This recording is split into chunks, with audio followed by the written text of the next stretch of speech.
कर लेता हूँ ताकि आसानी हो जाए ना, रिकॉर्डिंग आपके पास आ जाएगी। तो फिर डी एक्स, डी वाई और डी, ये तीन, अब अगर डी जेड, तीन अगर वेरिएबल होंगे, थ्री वेरिएबल्स होंगे, तो इसका मतलब ये होगा कि आपके पास जो वैल्यूज होंगी वो थ्री डिटर्मिनेंट की होंगी, थ्री बाई थ्री डिटर्मिनेंट की। अब देखें इस वाले क्वेश्चन के अंदर जो मैं अभी जो मेथड करवा रहा हूँ आपको, वो क्या है, इनवर्स मैट्रिक्स मेथड है, ठीक है ना। इनवर्स मैट्रिक्स मेथड के अंदर हमने कहा कि हमारे पास ये थ्री इक्वेशंस हैं, हमारे पास ये थ्री इक्वेशंस हैं। अगर ये थ्री इक्वेशन हैं तो इसका मतलब ये हो गया कि मुझे इसमें बताओ टोटल कितनी चीजें हैं, टोटल कितनी चीजें हैं।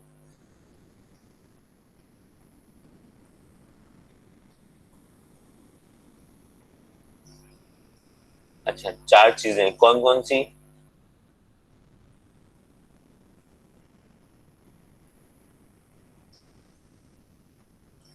शाबाश, ये तो कैमरस टूल के हवाले से बता रही हूँ ना आप, कैमरस टूल के हवाले से नहीं पूछ रहा मैंने पूछा कि इस इन तीन इक्वेशंस में टोटल कितनी चीजें हैं। क्या चीज कैलकुलेट करनी है, मैंने ये नहीं पूछा क्या चीज कैलकुलेट करनी है, मैंने ये पूछा कि इसमें कितनी चीजें हैं। अच्छा, किसी ने कहा कोफैक्टर, किसी ने कहा इनवर्स, किसी ने d y d x d z और डी कह दिया। जी बिल्कुल, थ्री वेरिएबल्स हैं, बिल्कुल शाबाश, थ्री वेरिएबल्स हैं। और क्या है थ्री?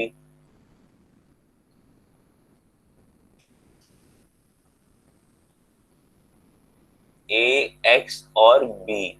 शाबाश। ए क्या होता है इलियान? थ्री कांस्टेंट है, शाबाश। वेरिएबल बता दिए, तीन वेरिएबल्स हैं एक्स वाई जेड और तीन कांस्टेंट्स हैं, शाबाश। और एक और चीज भी है, एक्स वाई जेड हो गया, कांस्टेंट भी हो गया, और एक और चीज भी है, कोफिशिएंट्स हो गए। बिल्कुल शाबाश, बेहतरीन, जबरदस्त। ये चीज, हर दिल अजीज, बिल्कुल शाबाश। ये चीज होती है ना यार, ये मतलब कि बड़ा मजा आता है कि जब आप बच्चों से पूछो और फिर रिप्लाई आ रहा होता है तो बड़ी बहुत मुझे इसमें मजा आता है। अब देखो मैं आपको इसमें ना, देखें इसमें टोटल तीन चीजें हैं। अब टोटल तीन चीजें क्या है? एक तो कोफिशिएंट है, यानी हर वेरिएबल के साथ कोई ना कोई नंबर है, हर वेरिएबल के साथ कोई ना कोई नंबर है। तो जो वेरिएबल के साथ नंबर होता है वो क्या कहलाता है? कोफिशिएंट कहलाता है। लेट, तीन चीजें हमने इसके अलग अलग कर दी, तीन चीजें हमने इसमें क्या कर दी, अलग अलग कर दी। एक तो हमने क्या कर दिया, एक का मैट्रिक्स बनाया, और एक के मैट्रिक्स के अंदर इसको हमने कहते हैं कोफिशिएंट मैट्रिक्स। इसको क्या बोलते हैं? कोफिशिएंट मैट्रिक्स बोलते हैं। तो कोफिशिएंट क्या है भाई? फर्स्ट इक्वेशन आपकी फर्स्ट रॉ हो गई, सेकेंड इक्वेशन आपकी सेकेंड रॉ हो गई, थर्ड इक्वेशन आपकी थर्ड रॉ हो गई। अब ये देखें यहाँ पे, सबसे पहले इक्वेशन को अरेंज करना, सबसे पहले इक्वेशन क्या करना, अरेंज करना। अगर मिसाल के तौर पे ये यहाँ प्लस का वन है, वहां पे माइनस का वन होता, अगर क्वेश्चन इस तरह से होता x plus two y minus one equal to zero, तो आपने क्या करना है, आपको इसको अरेंज करना है। अरेंज कैसे करना है? कॉन्स्टेंट्स हमेशा राइट हैंड साइड पर रखोगे, कॉन्स्टेंट्स हमेशा कहाँ पर रखोगे, राइट हैंड साइड पर रखोगे, और वेरिएबल्स हमेशा कहाँ पर रखोगे, लेफ्ट हैंड साइड पे। और वेरिएबल्स को हमेशा क्या करोगे, अरेंज करोगे। अरेंज करने में एक्स पहले आएगा, वाई बाद में आएगा, जेड फिर उसके बाद आएगा। अब अगर मैं फर्स्ट इक्वेशन में देखूं, फर्स्ट इक्वेशन में आप यहाँ पे देखो, मैं लिखा one two zero. One two zero क्यों लिखा? एक्स का कोफिशिएंट क्या है, वन, वाई का कोफिशिएंट क्या है, टू, जेड है क्या इसमें? नहीं, जेड तो नहीं है इसमें, तो इसका मतलब जेड की वैल्यू क्या हो गई, जीरो हो गई। जहां पे जो वेरिएबल मिसिंग होगा वहां पे, जहां पे जो वेरिएबल मिसिंग होगा वहां पे क्या आ जाएगा, जीरो आ जाएगा।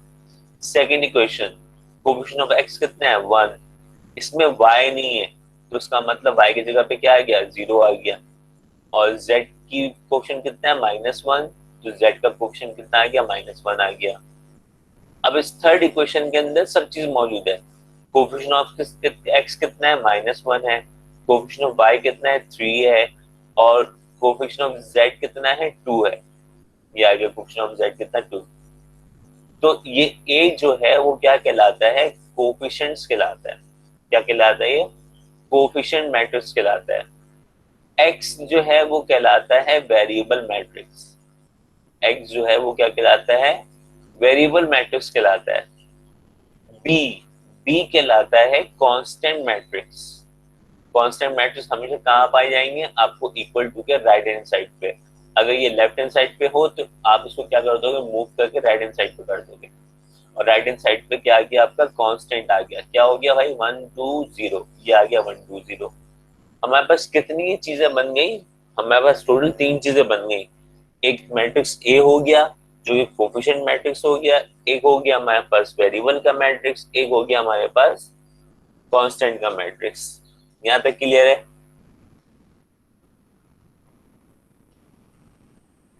यहां तक क्लियर है सबको। कम ऑन, नाश्ता नहीं किया क्या, मैंने भी नहीं किया वैसे। गुड, शाबाश शाबाश। आपके रिस्पॉन्सेज ना मुझे बताते हैं, मुझे बताते हैं कि हाँ भाई मैं आगे पढ़ूं या मैं यहीं पर रुक रहा हूँ। क्योंकि आप रिस्पॉन्स नहीं करोगे तो मुझे नहीं पता लगेगा कि आप लोगों को समझ में आया या नहीं आया। रिस्पॉन्स करोगे तो पता लगेगा भाई कि हाँ भी समझ में आ गया। अब टॉपिक कौन सा कर रहे हैं, ऊपर लिखा हुआ है टॉपिक कौन सा कर रहे हैं, इनवर्स मेथड। तो इनवर्स की इक्वेशन होती है, इनवर्स की इक्वेशन क्या होती है, x equal to a inverse of b। x equal to a inverse of b, ये इक्वेशन किसकी है, इक्वेशन आपके किसकी है, इनवर्स मेथड की है। ठीक है ना। अब मुझे बताओ क्या आपको b मालूम है, b तो मालूम है, क्या नहीं मालूम, ए इनवर्स नहीं मालूम। तो सबसे पहले काम क्या करेंगे, ए इनवर्स निकालेंगे। सबसे पहले काम क्या करेंगे, इसका ए इनवर्स निकालेंगे। तो ए इनवर्स का फॉर्मूला क्या था, ए का मैट्रिक्स ये रहा, ऊपर से मैंने कॉपी कर दी है यहाँ पे। देखो ऊपर यहाँ पे ये था, ये जो ए का मैट्रिक्स था वो यहाँ पे क्या हो गया, कॉपी हो गया। कॉपी होने के बाद हमने कहा कि ए इनवर्स निकालते कैसे हैं, 1 ऑफ ए का determinant multiply by cofactor of का ट्रांसपोज, कोफैक्टर का ट्रांसपोज। तो डिटर्मिनेंट ऑफ ए सबसे पहले निकलेगा, डिटर्मिनेंट ऑफ ए सबसे पहले निकलेगा। फिर क्या निकालेंगे हम, कोफैक्टर्स निकालेंगे। अगर आपको याद हो तो इस तरीके से हमने इसका कोफैक्टर निकाला था। अगर आपको याद हो तो हमने इस तरीके से इसका कोफैक्टर निकाला था, इस फॉर्मूले से हमने कोफैक्टर निकाला था। अब इस क्वेश्चन के हिसाब से क्या काम करेंगे, सबसे पहले तो ए की वैल्यू आ गई, इसका क्या निकालो, डिटर्मिनेंट निकालो। डिटर्मिनेंट कैसे निकालते हैं भाई, सबसे पहले 1 को बाहर निकाला, 1 बाहर आ गया।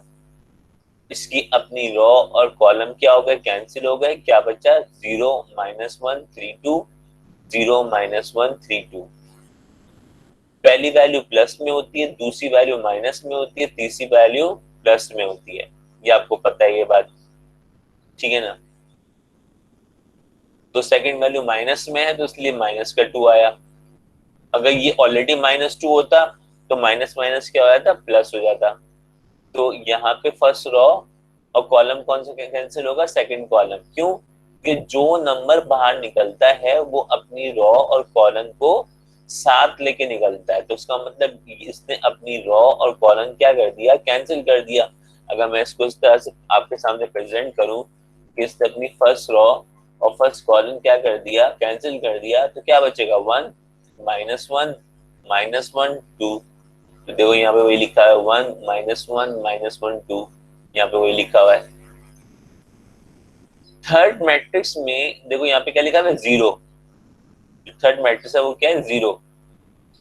क्या अगर मैं इसको शो ना भी करूं तो भी चलेगा, क्योंकि 0 से कोई चीज भी मल्टीप्लाई हो तो वो क्या हो जाएगी, 0 हो जाएगी।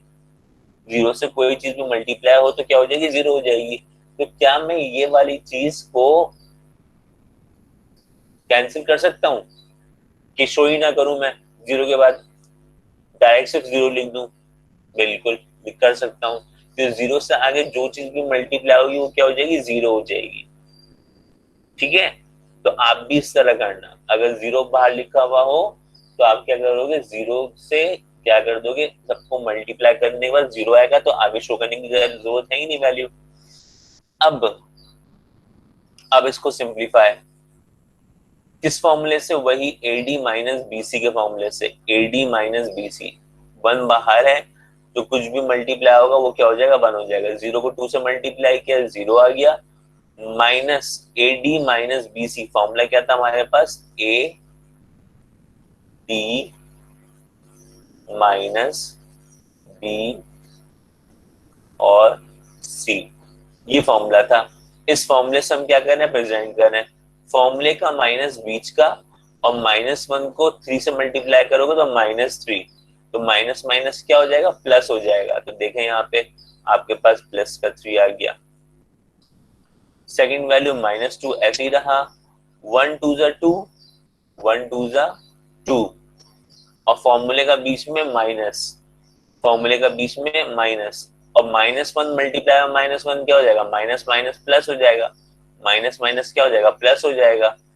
तो फॉर्मूले का बीच का माइनस ऐसे ही रहा, माइनस माइनस क्या हो गया, प्लस हो गया, वन वन जा वन हो गया, ये आपका दूसरा मैट्रिक्स आ गया। तीसरी वैल्यू जीरो है, जीरो के आगे कोई चीज शो करने की जरूरत नहीं है, इसलिए डायरेक्ट क्या कर दिया, जीरो लिख दिया। अब इस पूरे में आपने देखा कि क्या किया भाई, पहले मैट्रिक्स इसको सिंप्लीफाई किया, जीरो प्लस थ्री कितना आ गया, थ्री आ गया, टू में से वन गया, कितना बचा, वन, वन टू जा टू, इसका मतलब माइनस टू आ गया, जीरो आ गया। थ्री में से टू गया, कितना बचा, वन, इसका मतलब ए डिटर्मिनेंट का जो आंसर है वो कितना आ गया, वन आ गया। यहां तक कोई मसला किसी को, नो, शाबाश, क्लियर, गुड। अब इसका कोफैक्टर निकालते हैं, अब इसका कोफैक्टर निकालते हैं, तमाम गंदगी को पहले साफ कर लें। अब इसका कोफैक्टर निकालते हैं। कोफैक्टर हम निकाल, ये कोफैक्टर्स कैसे आए, ये कोफैक्टर कैसे आए, हमने कहा था हर वैल्यू जो है वो क्या होगी, कैंसिल होगी, और जो वैल्यू कैंसिल होगी वो अपनी रॉ और कॉलम क्या कर देगा, कैंसिल कर देगा। अब मिसाल के तौर पे इस वन को अगर कैंसिल करते हैं तो इस वन ने अपनी रॉ और कॉलम क्या कर दिया, कैंसिल कर दिया, साइन समेत, हर चीज समेत, हर चीज समेत। तो क्या बचा, zero minus one three two, ये आ गया zero minus one three two. ठीक, फिर हमने कहा अभी साइन देखो, कोफैक्टर निकाल लो ना अब, तो plus minus plus minus plus minus plus minus plus, इसका मतलब साइन जो है वो ऑल्टरनेट चलते गए साथ साथ डिटर्मिनेंट के।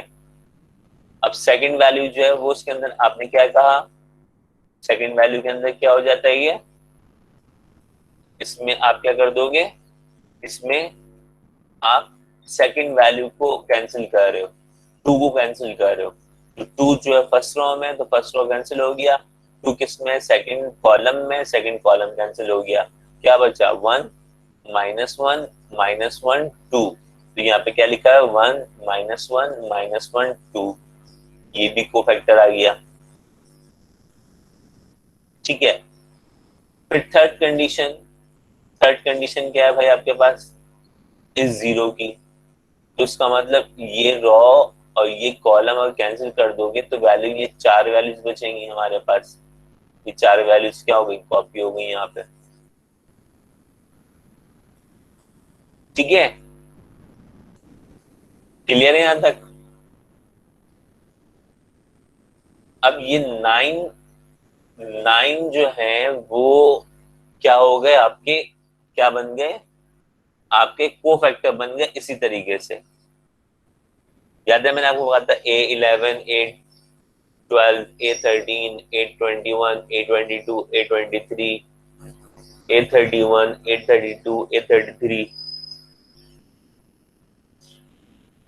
आप इसको इस तरीके से भी पढ़ सकते हो।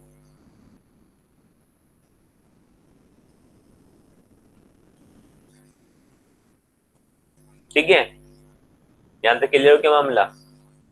अब जरा इसका निकालें आप, सिंप्लीफाई करें। किस फॉर्मूले से? इस फॉर्मूले से। सी की वैल्यू बताएं क्या आई। पूरे को सिंप्लीफाई करें आप अपने पास।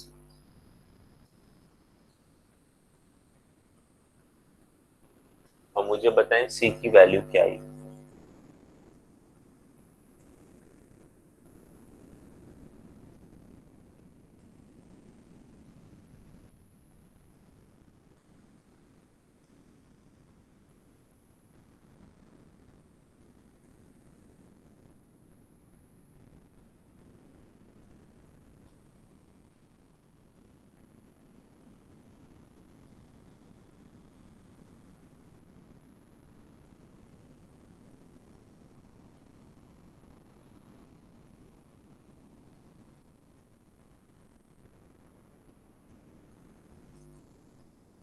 आप पूरा सिंप्लीफाई करें, और सिंप्लीफाई करने के बाद मुझे सी की वैल्यू बताएं, सी की वैल्यू क्या आई। जी फातिमा।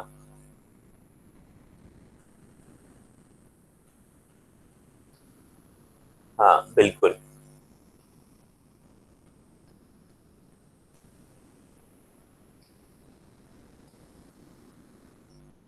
9 को फैक्टर बनाए ना, जो 9 को फैक्टर बनाए, उन सब पे ये फॉर्मूला अप्लाई होगा, एडी माइनस बीसी का।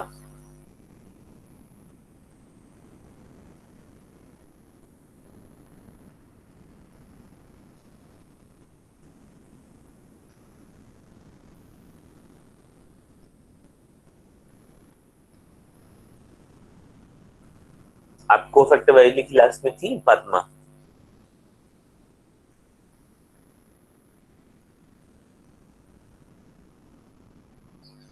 हमने एक टॉपिक किया था। ओके, उसी तरीके से निकालना है। शाबाश। कोई बात नहीं, जो भी कंफर्मेशन करना हुआ करे कर लिया करो, पूछ लिया करो आप लोग। पूछोगे नहीं तो आगे बढ़ोगे कैसे?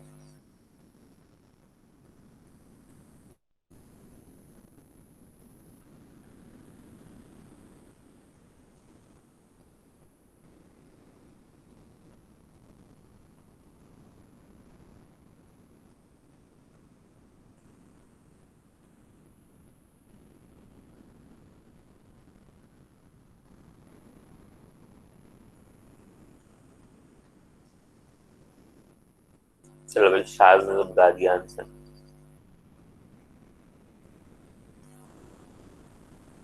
अब देखते हैं शाज, आपका आंसर जो है वो तमाम लोगों से मैच करता है नहीं करता।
अच्छा भाई, फातिमा का आंसर और शाज का आंसर दोनों का आंसर सेम आ गया।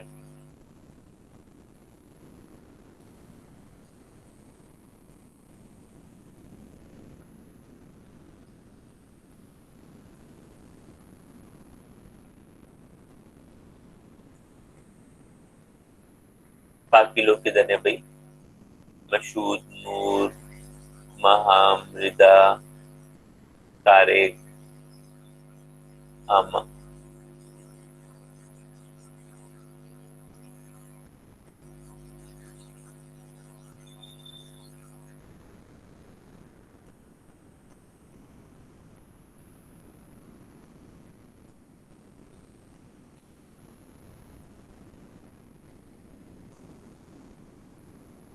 अच्छा, ये आ रहा है,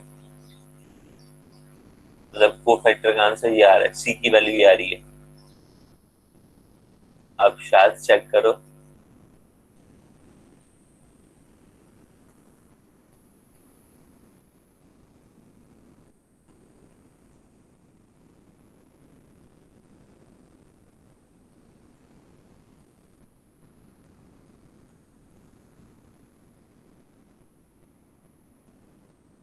ओके, ठीक है।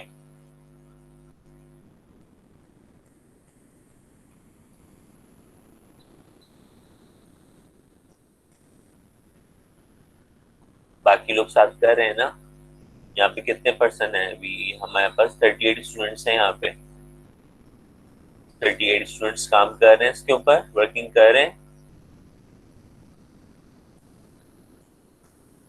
शाबाश, गुड। अब देखो, अनुमान देखो, आपका भी आखिर में लास्ट में जीरो आ रहा है। ऊपर वालों में देखो, तमाम लोगों के आंसर में जीरो नहीं है, थ्री है इसकी जगह पे।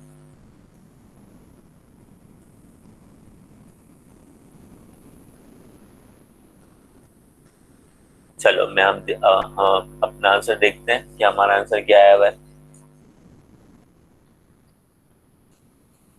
ये आंसर आया हुआ है, सबका इसी से मैच कर रहा है, बिल्कुल कर रहा है। 4 2 - 5 2 माइनस, बिल्कुल सही है, बिल्कुल सही है। ये आंसर आ रहा है इसका 3 - 1 3, 3 - 1 3। और लोगों का यहाँ पे 3 - 2 3 आ रहा है ऊपर। अली का, अरीफा का, अरमान का। -2 क्यों आ रहा है भाई सबका? चेक करते हैं, -2 क्यों आ रहा है, चेक करते हैं भाई। तो चेक करने के लिए पहले तो इसको क्या करते हैं, खत्म करते हैं। अब सेकंड वैल्यू निकालने के लिए, यानी ये वैल्यू ना, तो ये वैल्यू निकालने के लिए हमने क्या किया, इस रॉ और इस कॉलम क्या कर दिया, कैंसिल कर दिया। 1 2 ये आपका हो गया 1 - 1 - 1 बाहर माइनस ऐसे ही रहा। तो 1 2 1 2 ठीक है ना। फॉर्मूला बीच में माइनस का रहा। 1 1 1, 1 1 1, माइनस माइनस प्लस। बाहर का माइनस जो है वो ऐसे ही रहा। 2 में से 1 जाएगा तो कितना बचेगा, 1 बचेगा, तो आंसर आएगा -1। 2 तो नहीं आ रहा, -1 आ रहा है।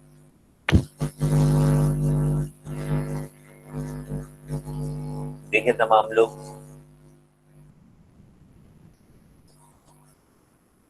है ना, -1 आ रहा है ना। तो जिन लोगों ने 2 निकाला है, फर्स्ट होगी सेकंड वैल्यू, वो देखो तमाम लोग।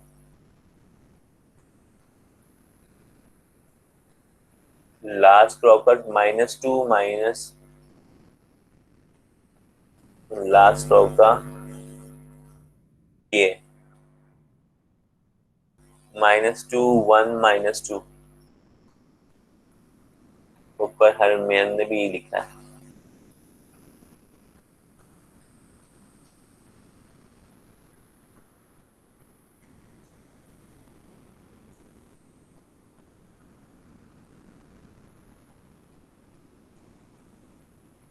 परफेक्ट, ठीक है। सबका आंसर ये आ गया।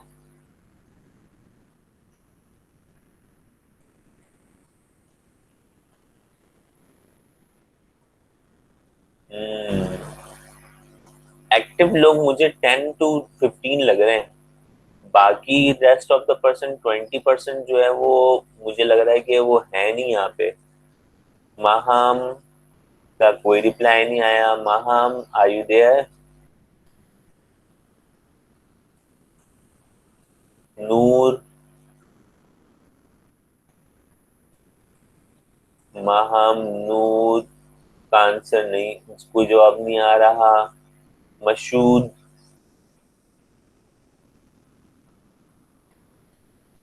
तारिक,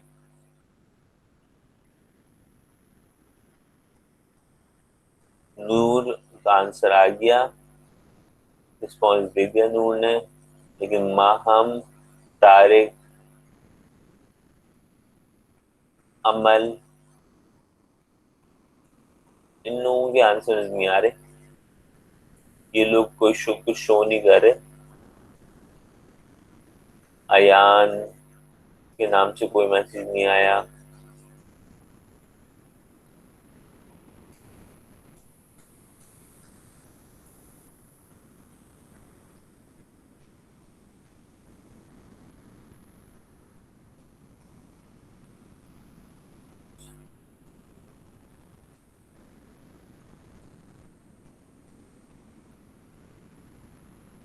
क्या नाम है इसका? वली, वली जिया, वली जिया।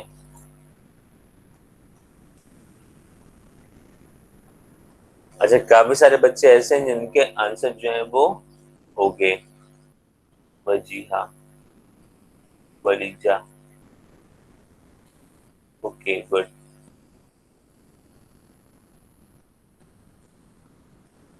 ओके, सही है। चलें, अब देखिए हम आगे बढ़ते हैं। ये तो आंसर आया था, किसका आंसर आया था? ये आपका सी का आंसर आया था। ये जो आंसर आया था वो क्या आया था? वो आपका सी का आंसर आया था। आपकी जो रिक्वायरमेंट है, वो रिक्वायरमेंट क्या है भाई? हमारी रिक्वायरमेंट जो है इनवर्स निकालने के लिए वो सी का ट्रांसपोज है। तो आपने क्या किया? सी का ट्रांसपोज निकालना है। ट्रांसपोज कैसे निकालते हैं? रॉ को कन्वर्ट करते हैं किसमें? कॉलम में। तो 3 - 1 3 कन्वर्ट हो गया किसके अंदर? फर्स्ट कॉलम में। 3 - 1 3। Second row converted to second column, third row converted to third column. अब क्या कर देंगे? इनके इस फॉर्मूले में वैल्यू प्लेस कर देंगे। डिटर्मिनेंट की जगह पे डिटर्मिनेंट की वैल्यू आ जाएगी, और सी ट्रांसपोज की जगह पे सी ट्रांसपोज की वैल्यू आ जाएगी। ठीक है ना? तो अब देखो डिटर्मिनेंट कितना है? 1 आया था आंसर। डिटर्मिनेंट की जगह पे क्या आ गया? 1 आ गया। और को फैक्टर की जगह पे, सी ट्रांसपोज की जगह पे सी ट्रांसपोज की वैल्यू आ गई। ए इनवर्स आ गया। ए इनवर्स आ गया। तो ए इनवर्स क्या हो गया भाई? 1/1 क्या हो गया? 1 ही होगा। तो यहाँ तो शो नहीं करेंगे 1। ठीक है ना? अगर यहाँ पे नीचे डिवाइड में 2 होता तो फिर हर वैल्यू को डिवाइड किससे कर देते? 2 से कर देते। लेकिन जो कि यहाँ पे वैल्यू जो है वो आपकी क्या है? +1 है। तो इसलिए ये आपस में 1 1 हुआ, तो ये आपका क्या हो गया? आंसर हो गया। तो ये आ गया आपके पास ए इनवर्स। यहाँ तक बात क्लियर? ए इनवर्स की बात क्लियर हो गई।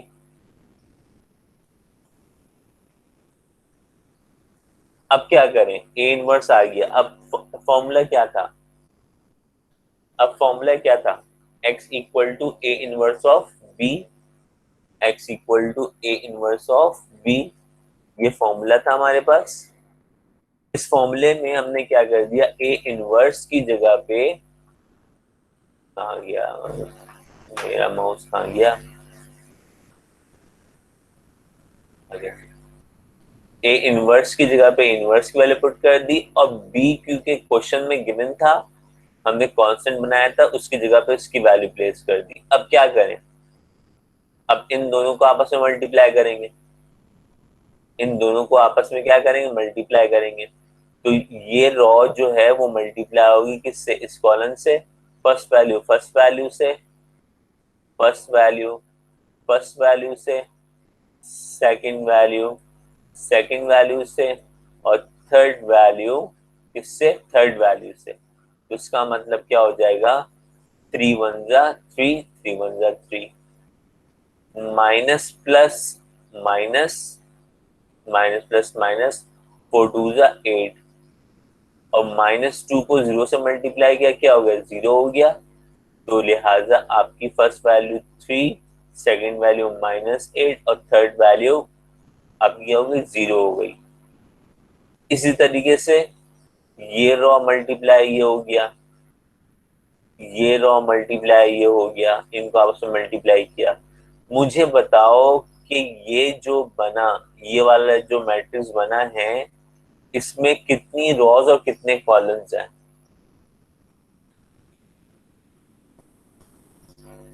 शाबाश तलाल, गुड जॉब। शाबाश फातिमा, 3 रॉ 3 कॉलम है। शाबाश। 3 बाय 3 है ये।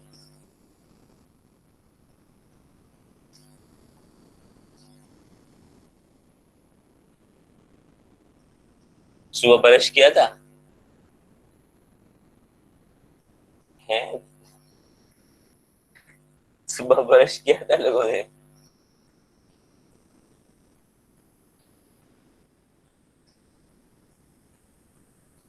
3 बाय 3 वालों, सुबह उठ के डायरेक्ट मोबाइल ऐसे खोल के बैठ गए या मुंह हाथ धोया था।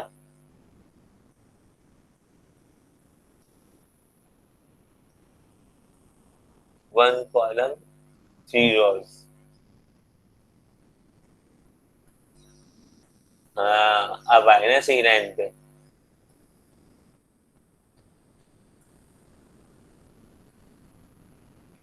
हाँ जी, यहाँ पे होती है कंफ्यूजन, यहाँ पे होती है कंफ्यूजन। तकरीबन 90% जो स्टूडेंट्स होते हैं ना, उनसे अगर ये सवाल मैं इस कंडीशन में पूछता हूँ ना कि हाँ बेटा बताओ कि कितनी रॉस कितने कॉलम्स हैं, तो 95% बच्चे जो हैं वो क्लास के मेजोरिटी वो यही बताते हैं 3 बाय 3। ठीक है ना, जबकि ये क्या है, 3 बाय 1 है, क्योंकि एक ही कॉलम से तो मल्टीप्लाई कर रहे हो उसको आप। जो मल्टीप्लाई कर रहे हो वो किसको कर रहे हो, सब में R1 C1, R2 C1, R3 C1, ये क्या है ना, C2 C3 तो यूज हुआ ही नहीं है। ठीक है ना, तो इसका मतलब ये हो गया, इसको सिंप्लीफाई करने पे आंसर ये आया, इसको सिंप्लीफाई करने पे आंसर ये आया, और इन द एंड आखिर में सोल्यूशन सेट आ गया किसका, एक्स की वैल्यू कितनी, -5, वाई की वैल्यू कितनी 3, और जेड की वैल्यू कितनी, -7। ये आपके लिए खास तौर पे। ठीक है, क्लियर हो गया 3 बाय 3 का, 3 बाय 3 का आपका इनवर्स मेथड।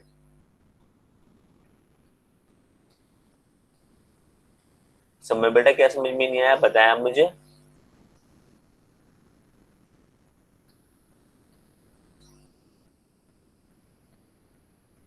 XYZ कहाँ कैसे आया, ये देखो, ये ऊपर लेफ्ट ऊपर गए, देखें हमने वेरिएबल को इस x की जगह पे, याद है सवाल के शुरू में हमने डिफाइन कर दिया था कि x जो है वो क्या कहलाता है, x आपका वेरिएबल मैट्रिक्स कहलाता है।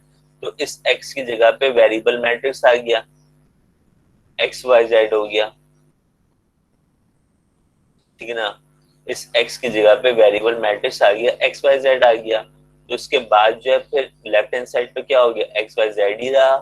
तो x के सामने वाली वैल्यू जो होती है वो x की होती है, y के सामने वाली वैल्यू जो होती है वो y की होती है, और z के सामने वाली वैल्यू किसकी होती है, z की होती है। तो इससे हमने क्या कर दिया, सोल्यूशन सेट बना दिया आखिर में, और ये हो गया हमारा आंसर। अब समझ आया समर बेटा।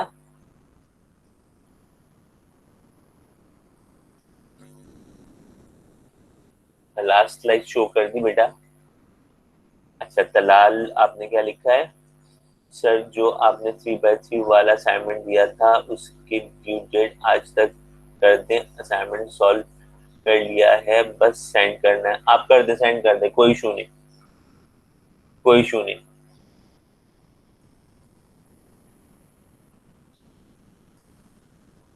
इससे पहले वाली मैं कर दूंगा, मैं कर दूंगा, मैं कर देता हूँ, आज की कर देता हूँ, ठीक है ना? आज ही कर देता हूँ।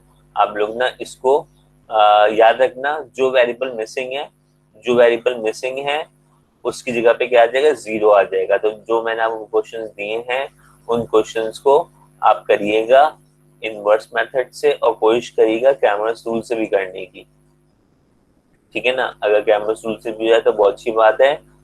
तो ये दोनों टॉपिक आप मुझे सबमिट करवा देंगे आज, तो इंशाल्लाह जो है वो हमारा टॉपिक जो है वो ऑलमोस्ट कंप्लीट हो गया है। अब सिर्फ हमें क्या करना है, एमसीक्यूज बेस पे आना है। पेपर में आपको इक्वेशन दे दी, और इक्वेशन देके वो एमसीक्यूज में आपसे पूछेगा। हो सकता है इस दफा का जो पेपर है वो एमसीक्यूज बेस हो, ठीक है ना? कल मीटिंग हुई है तो मीटिंग के अंदर ये बात डिसाइड हुई है कि हो सकता है कि शायद जो आपका पेपर हो वो एमसीक्यूज बेस हो।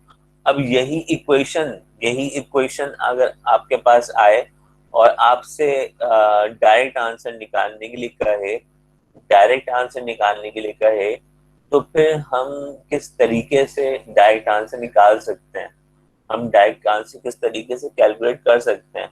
तो उसके लिए आपको पूरा कैलकुलेट करके फिर आंसर शो करना पड़ेगा, ठीक है ना? तो उसमें जो सोल्यूशन सेट दिया हुआ होगा वो क्या करोगे आप, वो वैल्यू लिख दोगे।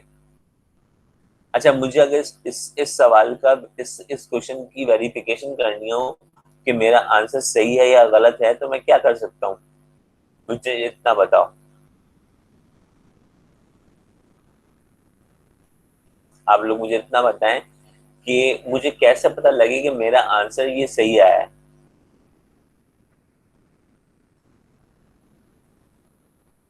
शाबाश, बेहतरीन, ये पहले ही कमेंट। शाबाश, सबको पता है इसका मतलब। इक्वेशन में आप थर्ड इक्वेशन के अंदर एक्स वाई जेड तीनों इन्वॉल्व है ना, थर्ड इक्वेशन में एक्स वाई जेड तीनों इन्वॉल्व है। आप क्या करते हैं, एक्स की जगह पे एक्स की वैल्यू, वाई की जगह पे वाई की वैल्यू, जेड की जगह पे जेड की वैल्यू, जो वैल्यू वेरीफाई कर रही होगी वो आंसर होगा। अगर यही क्वेश्चन एमसीक्यूज बेस में आएगा तो क्या करोगे, क्या पूरा सॉल्व करोगे? यही क्वेश्चन अगर आपका एमसीक्यूज बेस में आ जाए कि इसका बताएं कि इसका सॉल्यूशन सेट जो आया वो ये आया, मुझे एक बात बताओ, क्या आप पूरा सॉल्व करोगे? पूरा सॉल्व नहीं करोगे ना। क्या करोगे आप, आपके पास फोर ऑप्शन होंगे, चार ऑप्शन होंगे आपके पास। तो चारों ऑप्शन को क्या कर दो, इक्वेशन में वैल्यूज प्लेस कर दो, जो वेरीफाई कर रहा होगा वो आपका आंसर हो जाएगा। ऐसे ही है।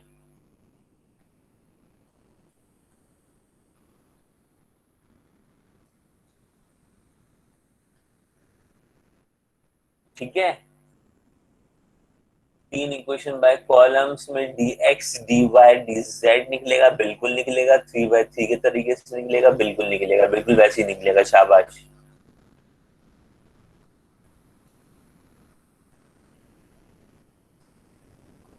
ठीक है बेटा, फिर इंशाल्लाह कल मुलाकात होती है हमारी।